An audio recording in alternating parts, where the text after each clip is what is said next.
नमस्कार दोस्तों, स्वागत है आप सभी लोगों का आपके अपने चैनल ट्रेडर्स डायरी में।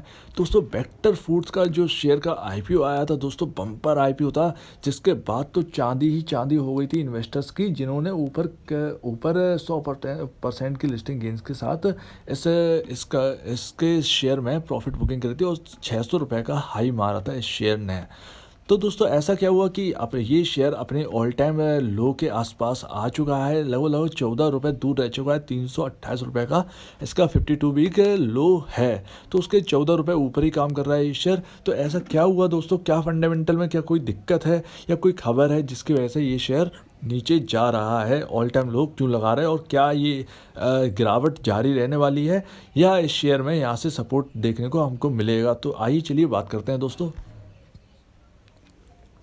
तो दोस्तों, ये आपके सामने आज 1 अप्रैल का दिन है और आपके सामने ये प्राइस आ रहा है और 234 का ये प्राइस है। लेकिन मैं आपको अपडेट कर दूं कि इसने अपने 3 बजे अपना जो हाई है वो तोड़ा है और 346 रुपये 90 पैसे का हाई बनाया है इस शेयर ने। और उसके बाद अब क्लोजिंग देखने को बनती है, क्लोजिंग आसपास ही होनी चाहिए। तो दोस्तों, यहाँ पर जो प्राइस है वो सिर्फ अपने 52 वीक लो से लो के जोन में ही चल रहा है, सिर्फ 14 रुपये ही दूर है 328 का लो लगाने में, या लो तोड़ के अगर नीचे जाता है तो दिक्कतें बिल्कुल बढ़ेंगी दोस्तों। अब देखना यहाँ पर ये जानना ज़रूरी है कि क्या यहाँ से हमको यहाँ से हम लोगों को जो है वो यहाँ से तेज़ी देखने को मिलेगी या कोई सपोर्ट देखने को मिलता है या नहीं। तो दोस्तों, यहाँ पर फंडामेंटल इंडिकेटर्स आपके सामने लगा रखे हैं, फाइनेंशियल इंडिकेटर हैं दोस्तों। यहाँ पर मार्केट कैप है 1974 करोड़ का, ईपीएस है 5.18, पी रेशियो है 64.94 और इंडस्ट्री पी है 67.03। बुक वैल्यू पर शेयर है 10 रुपये। तो यानी बुक वैल्यू पर शेयर क्या होता है, शेयर की रियल वैल्यू, यानी फंडामेंटली अगर शेयर की जो रियल वैल्यू है वो उसे बुक वैल्यू पर शेयर कहते हैं। तो अगर फंडामेंटली देखा जाए तो इसका प्राइस 10 रुपये ही होना चाहिए, लेकिन फंडामेंटली कोई चलता नहीं है, बुक वैल्यू पर कोई शेयर होता नहीं है, ज़्यादातर दोस्तों ऊपर ही होता है। अगर बुक वैल्यू पर शेयर से कोई शेयर अगर नीचे मिलता है और उसका फंडामेंटल बहुत मजबूत होता है तो आपको वो ले लेने चाहिए। ज़्यादातर तो केसेस में यही देखा गया कि उससे शेयर को पकड़ के ही चलना चाहिए। इंडस्ट्री पी कंपेयर करेंगे तो इंडस्ट्री पी से जो स्टॉक का पी है कंपेयर करने के बाद यहाँ पर इंडस्ट्री पी से स्टॉक का पी छोटा है, कम है, तो ये बहुत अच्छी बात है दोस्तों। इंडस्ट्री पी से ये शेयर बड़ा नहीं है, तो दोस्तों यहाँ पर स्टॉक ज़्यादा महंगा नहीं है, बिल्कुल अपने इंडस्ट्री पी के आसपास ही चल रहा है। सिर्फ 3 पॉइंट का ही देखा जाए तो 2 पॉइंट का ही सिर्फ यहाँ पर डिफरेंस है, तो ज़्यादा महंगा नहीं है। अगर इंडस्ट्री पी से ऊपर निकलता है तो फिर ये महंगा हम लोग कहने लगेंगे, या थोड़ा सा तो महंगा है ही दोस्तों, क्योंकि इंडस्ट्री पी के आसपास ही है। अब यहाँ पे ईपीएस क्या है, ईपीएस है 5.18, तो ये अच्छी बात है कि कोई नेगेटिव में नहीं है ईपीएस, और ईपीएस भी काफ़ी अच्छा खासा है, 5.18 का ईपीएस है।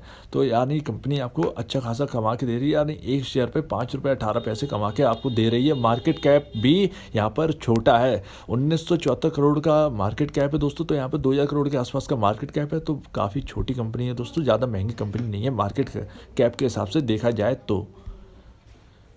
अब दोस्तों, आपके सामने फाइनेंशियल लगाएं, प्रॉफिट लॉस में देख लेते हैं कहीं कहीं इसके जो फाइनेंशियल वो कहीं तो नहीं बिगड़ गए। तो नेट सेल्स की हम बात करें तो यहाँ पर 2016 से 2020 की नेट सेल्स आपके सामने लगा रखी है, जिसे हम लोग को पढ़ना बहुत ज़रूरी है, जिससे हमें सारी की सारी चीज़ें पता चल जाती हैं, क्या कोई दिक्कत तो नहीं है। तो 2016 में नेट सेल्स है 583 करोड़ की, 2017 में 625, 2018 में 691, 2019 में 784 और 2020 में 762 करोड़ की नेट सेल्स है। तो लगातार एक जंप मिल रहा है। सिर्फ 2020 में थोड़ा सा करेक्शन आया, लगभग 22 करोड़ रुपए का यहाँ पर मिस देखने को मिल रहा है। लेकिन आप जानते हैं कोविड के चलते क्या हुआ था, तो यहाँ पर लगातार हर साल सेल्स में यहाँ पर बढ़ोतरी दिख रही है।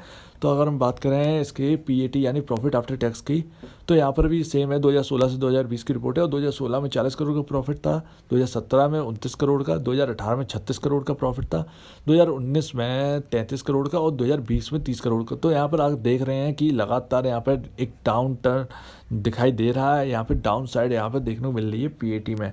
तो ये कुछ भी वजह हो सकती है, इनका ज़्यादा लोन नहीं है इनके ऊपर, लेकिन ये इंटरेस्ट पे करते हैं 10-20 करोड़ का यहाँ पर इंटरेस्ट इन्हें देना पड़ता है। तो वो कट कटू के दोस्तों यहाँ से निकलता होगा। तो यहाँ पर बचा कुचा जो है वो आपके सामने रखा हुआ है। तो लगातार यहाँ पर एक डाउनफॉल दिख रहा है। यहाँ पर ये भी हो सकता है कि कंपनी एक्सपेंशन कर रही होगी, तो उसके चलते जो है वो यहाँ पर डाउन साइड देखने को मिल रही है पीएटी में, लेकिन नेगेटिव नहीं है पीएटी, ये अच्छी बात है। ये आपके सामने ऑल टाइम का चार्ट ले रखे हैं दोस्तों। इस शेयर का 4 दिसंबर को इसकी लिस्टिंग हुई थी और ये ऊपर खुला था और फिर वहाँ से लगातार ये नीचे आ रहा है। अब मैंने यहाँ पर एक लाइन बनाई और दोस्तों यहाँ पर सब्सक्राइब जरूर करिएगा चैनल।